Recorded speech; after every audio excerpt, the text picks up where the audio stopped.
안녕하십니까, 박사호입니다. 독일이 중공의 횡포에 분노하고 있습니다. 중공이 독일 대학 당국의 압력을 넣어 캠퍼스에서 열리는 북 이벤트를 취소시켰기 때문입니다.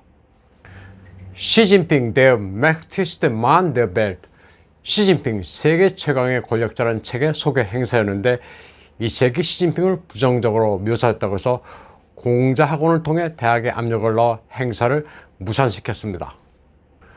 두이스부르크 에센대학과 공자학원 하노버 센터에서 열릴 예정이던 책 소개 행사는 공자학원과 düsseldorf 영사관의 압력으로 취소됐습니다.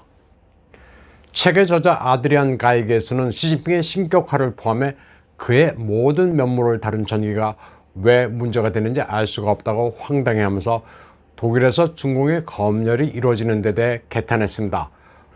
공자학원 하노버 센터는 중공 측 파트너와 의견차가 있어 책 소개 포맷을 수용할 수 없었다고 밝혔습니다. 이에 대해 베를린 공공정책학원장 도스텐 베너는 중공이 공자학원을 내세워 독일 내 학술 자유를 심각하게 침해하고 있다고 지적했습니다. 공자학원은 괴테 인스티튜트와는 다르다면서 공산당 하부 조직이 학문 자유를 추구하는 독일 대학과 연계해 운영되고 있기 때문에 문제가 발생할 수밖에 없다고 평가했습니다. 그는 독일 대학들이 공자학원과의 관계를 끊어야 하며 중국을 연구하려면 독립적으로 해야 한다고 촉구했습니다. 독일 대학이 공자학원의 간섭을 받다 보면 그 명성에 큰 해를 입는다고도 말했습니다. 도스텐 베너는 앙겔라 메르켈이 그동안 중공의 스파이 행위와 공자학원을 내세운 문화적 침투와 학술 자유 침해를 묵인해왔다면서 새 독일 정부는 이제 각성해야 한다고 촉구했습니다. 이런 가운데 독일 연방교육부 장관 아냐 칼리첵이 독일 내 모든 공자학원 폐쇄를 요구했다고 주간 슈피겔지가 보도했습니다. 칼리첵 장관은 독일 대학교 총장회의와 각주 교육부장들에게 서신을 보내 독일 내 대학의 공자학원이 어떤 활동을 하는지를 다시 평가해 정확한 결론을 도출하라고 촉구했습니다. 독일에서 대학 정책은 각주가 자율적으로 알아서 하는데 연방장관이 이런 요구를 하는 것은 아주 이례적입니다. 칼리첵 장관은 독일 대학 내 19개 공자학원에 대해 오랫동안 우려해왔다고 밝혔습니다. 다음 소식입니다. 중국 내 국가공무원 시험의 열기가 아주 뜨겁습니다. 이번에 가장 경쟁률이 높았던 것은 티벳 아리의 우정관리국으로 무려 2813대 1을 기록했습니다. 티벳의 아리는 세계의 지붕이라 불리는 고장으로 해발 4000m 이상의 고지대입니다. 티벳의 우체국에서 일하기를 희망하는 지원자가 이렇게 많았습니다. 경쟁률만 높은 게 아니라 경쟁자들도 만만치 않았습니다.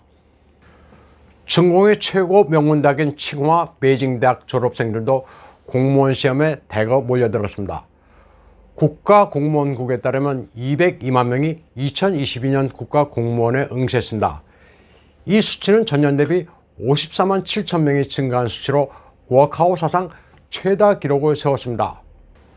베이징 대학 취업 보고서에 따르면 2019년 2,822명의 졸업생 가운데 4분의 3이 공무원이 됐습니다. 국가공무원 시험인 고아카오에 떨어지면 성급 공무원 시험 성카오에 응시하는데 여러 개성 공무원 시험을 전전한 이도 많았습니다. 특히 저장성의 경우 과거에는 샤하이를 했는데 이제는 쌍안한다고 말들을 합니다. 다시 말해 옛날에는 해외로 나가는데 이제는 중공 내에서 일자리를 찾는다는 표현입니다. 저장 사람들은 이제 빠꼼이라고 해서 차임이라고 불렸는데 이제는 공무원을 할 수 없이 선호하게 됐습니다.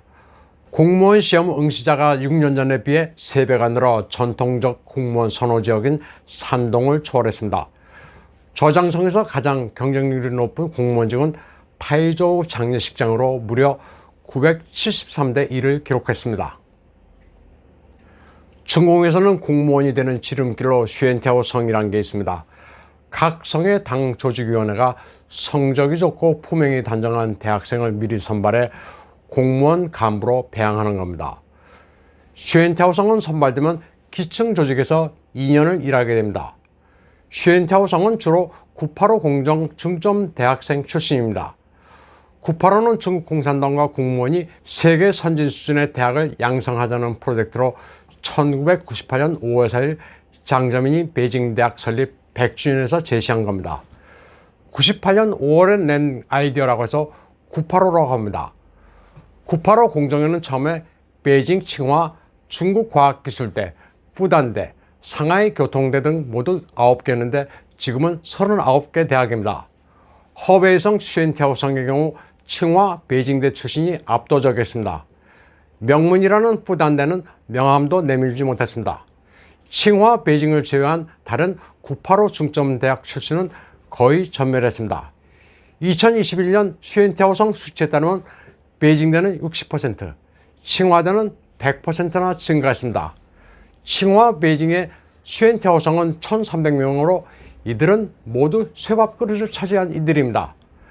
다른 공무원직과 다른 것은 학교 재학 중에 입도 선매식으로 선발된 케이스입니다. 신화망은 2010년 이래 2200명의 베이징대 출신 슈엔티하오성이 조국 각지에서 근무하게 됐다고 보도했습니다. 올해 베이징대 슈엔티하오성이 800명인데 과거 10년 동안 1400명인데 비하면 굉장한 수치입니다. 다시 말해 과거에는 공무원이 그다지 인기가 없었다는 얘기인데 지금은 슈엔티하오성 지원이 엄청나다는 겁니다. 대학생들의 취업 트렌드는 시대에 따라 변천을 거듭했습니다. 8, 90년대는 사회 수요에 따라 분배됐습니다. 2001년 베이징 칭화 출신은 글로벌 500대 기업을 선호했습니다. 2008년에는 금융계통을 선호했고 인터넷 기업이 유행하면서부터는 화웨이, 알리바바, 텐센트가 최고의 선택이었습니다. 공무원은 눈에 들어오지도 않았습니다. 공무원 열기는 비즈니스를 선호하는 저장에서도 두드러집니다. 저장 사람들은 마룻바닥에서 자더라도 사장이 돼야 한다는 말도 있을 정도로 사업을 크게 벌리는 것을 좋아하는데 이제는 자녀들이 공무원이 되는 것을 선호합니다. 국가 공무원이 되면 월급을 못 받아도 좋다고 할 정도입니다. 물론 월급을 못 받을 리는 없지만 뭐니 해도 철밥통이 최고라는 인식을 반영하고 있습니다. 국가 공무원인 교사도 선호직종입니다. 올해 선전중학의 경우 17명의 이과계통 교사를 모집했는데 16명이 칭화 베이징대 출신이고 박사도 있었다고 합니다. 선전중학은 지난해 66명의 교사를 채용했는데 이 가운데 27명이 박사였습니다. 베이징 칭화대 출신은 물론이고 홍콩대, 캠브리지대 박사도 있었습니다. 10월 26일 상하이시가 정식으로 매수자와 매도자가 직거래하는 부동산 거래계약 서비스를 시작한다고 선포했습니다. 가장 핵심은 사고 파는 사람이 중개업자가 필요 없게 됐습니다. 앞으로는 거래 쌍방이 직접 시의 거래 사이트에서 매매 계약서를 작성할 수 있습니다. 그리고 인터넷을 믿을 수 없는 이는 시 정부의 매매센터에 와서 대면 방식으로 매매 계약을 할 수 있습니다. 이로써 매매 쌍방이 부동산 거래 수수료를 내지 않아도 됩니다. 지금까지 부동산 거래 수수료는 집값의 3% 정도였습니다. 사고 파는 측에서 각각 1.5%씩 내셨습니다. 집값이 100만 유엔이면 부동산 중개 수수료가 3만 유엔이었습니다. 이 같은 정책은 2달 전부터 전조가 있었습니다. 상하이 전에 항저우가 처음으로 시범 실시하기는 했습니다. 항저우 주택건설국의 얼서우팡 거래 플랫폼을 시작했었습니다. 여기서 얼서우팡은 세컨핸드 하우스, 그러니까 신규 분양이 아닌 기존 주택을 의미합니다. 시가 마련한 거래 사이트에 파는 측이 거래 정보를 올리면 사는 측이 이를 보고 구매하는 식입니다. 시 정부의 거래 사이트는 부동산 중개업자들이 이용할 수 없도록 했습니다. 이로써 부동산 거래업자들은 일자리를 잃게 됐습니다. 2018년 기준으로 부동산 중개업자 수는 158만 명에 달합니다. 근 20년 동안 부동산 붐을 타고 호황을 구가했던 부동산 거래업이란 업종 자체가 사라지게 됐습니다.